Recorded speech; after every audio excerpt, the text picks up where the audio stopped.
Well, Republicans do control Congress right now, Mr. President. But the Are you Democrats going to don't. make Dreamers a priority? Well, you'd need for that, you would need to have support from Democrats, and we have no support from the Democrats. Have you had any discussions about Dreamers? Yeah, we've had discussions. We would do something. I'd love to put in beautiful immigration for everybody, but the Democrats don't want to approve anything. Well, you heard it right there, folks. We have it on records. If Democrats get on board, the president would move forward on immigration reform for Dreamers. This is about 2.5 million undocumented immigrants who came to the United States as kids and have been left in legal limbo without a direct pathway to citizenship. Joining us now, Democratic Congresswoman Pramila Jayapal of Washington State. Congresswoman, it's great to have you on the show. Thank you so much for making time. Obviously, Donald Trump is not saying the truth there. It's a flat-out lie. I know he's saying that Democrats are not on board with doing something about Dreamers. You, along with your colleague, Congresswoman Sylvia Garcia of Texas, reintroduced the Bipartisan American Dream and Promise Act in February, which would provide a pathway of citizenship to Dreamers. So does he not know about it, or is he lying about it? He is lying about it, Amen. I mean, look, we've introduced the DREAM Act, and it's been bipartisan every session since I've been in Congress. So that's at least 4, and I know it goes back before then. And the reality is that he and Republicans have refused to move any of these things forward. The DREAM Act, the Bipartisan Farm Worker Modernization Act, we had a comprehensive immigration reform bill. We even had Democrats even introduced a bipartisan Senate bill that was just about the border, which is what he claims to care about. Many of us didn't like the bill because it didn't have other things in it, but he wouldn't even move that forward. So let's be clear that everything that you've been discussing in this last segment is what he's really about. He wants to completely shut down immigration to this country. He's lying to people about what he said during the campaign, which is, I'm going to go after the worst of the worst, the criminals. The people that he's picking up right now are people who have legal status, U.S. citizens, including U.S. citizen children with cancer, legal permanent residents. This is not at all what he promised. And that's, I think, part of the reason you see the polling numbers have dropped so substantially on immigration and what he's doing. Congresswoman, on the 100th day of Trump's presidency, you and Senator Sanders introduced Medicaid for all. What are you hoping to do with this legislation? Does it have any hope, or is this a symbolic move to get the conversation going again? Well, we introduced Medicare for all, and basically what we've been saying is there are 100 million Americans who are uninsured or underinsured in the richest country in the world. There are literally people, 1 in 3 Americans has medical debt totaling a total of $220 billion of medical debt.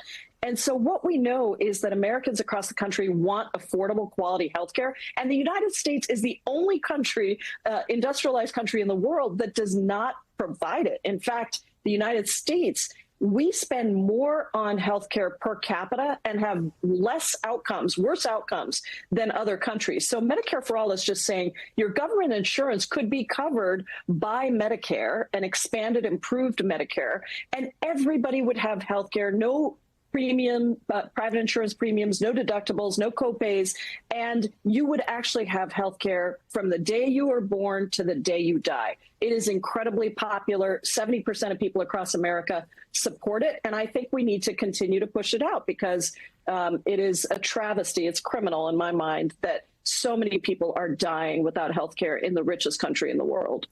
Congresswoman, there is a difference between universal health care and Medicare for all, single-payer health care.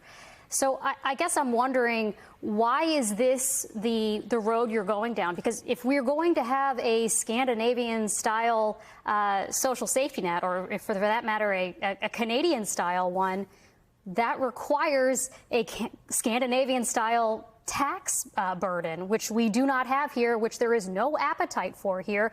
Democrats can't even get on board with allowing Trump's tax cuts from 2017 to lapse. I mean, doing something like this, as opposed to many of the other models that exist out there to ensure universal health care, which, as you point out, every other industrialized country has, this is much more expensive and requires much higher taxes.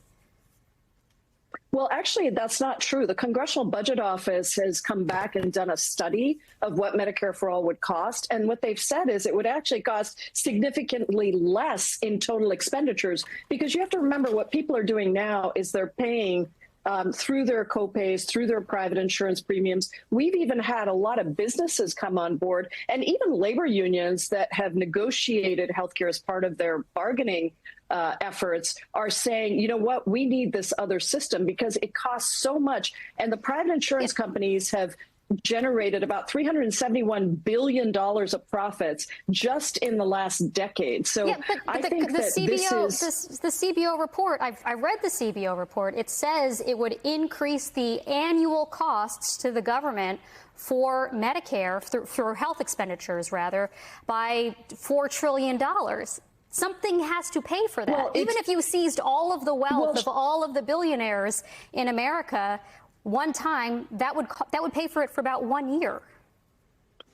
Well, but the thing is that people are already paying for it. So if they pay it into a tax that goes just like Medicare is, right, you can actually reduce the overall amount of spending, and you can provide comprehensive universal healthcare. You know, it used to be that the private insurance companies would say, oh, Medicare for All doesn't offer choice, which was a lie because it doesn't actually change the system of providers. All it does is provide a government insurance card. But now what you're finding is, even with these private insurance companies that are trying to privatize Medicare, what they're doing is their doctors are telling you whether or not your doctor is correct in prescribing what they're prescribing for you. And they're taking away choice by saying you can't go to certain doctors, you can't go to certain networks. This person is out of network. And they're raising the costs on your private insurance premiums, your copays, and your deductibles. So yes, of course, it's going to cost money.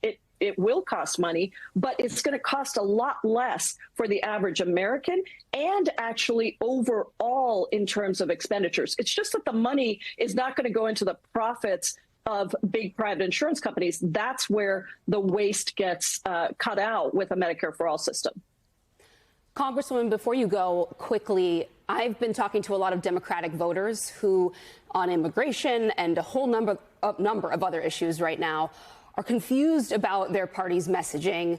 You know, to go back to immigration, to hear that some members of the party are going to El Salvador trying to raise support while others are saying this is not our issue, Trump wins on this, we'll be quiet on it. What's your message to people who are worried the Democrats still do not have their stuff together for this fight?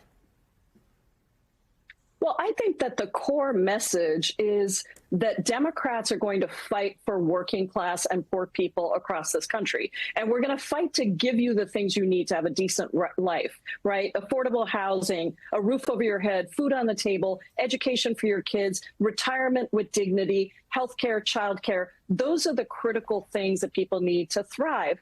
I think at the same time, you can have a very populist working class agenda that takes on the billionaires and the biggest corporations that are screwing a lot of Americans across this country right now. They're getting richer. Everybody else is getting poorer. But you can still have an inclusive tent that doesn't throw immigrants under the bus, that doesn't throw trans communities under the bus. Those are not two competing things. And I think most Democrats, and you're seeing this, most Democrats recognize that we have to stand up for our values. At the end of the day, we can't stick a finger up in the air and figure out where we think the polling is going to be and try to be a Republican light party. We actually have to be a Democratic party. We have to stand up for democratic values, and we have to stand for things, not just against things. I say we got to be a proposition party, not just an opposition party. And then we got to fight for it, because a lot of people see us in bed with billionaires taking money on the campaign side, and at the same time trying to say that we're going to fight for regular working people. And I think we got to recognize that people can smell a rat, and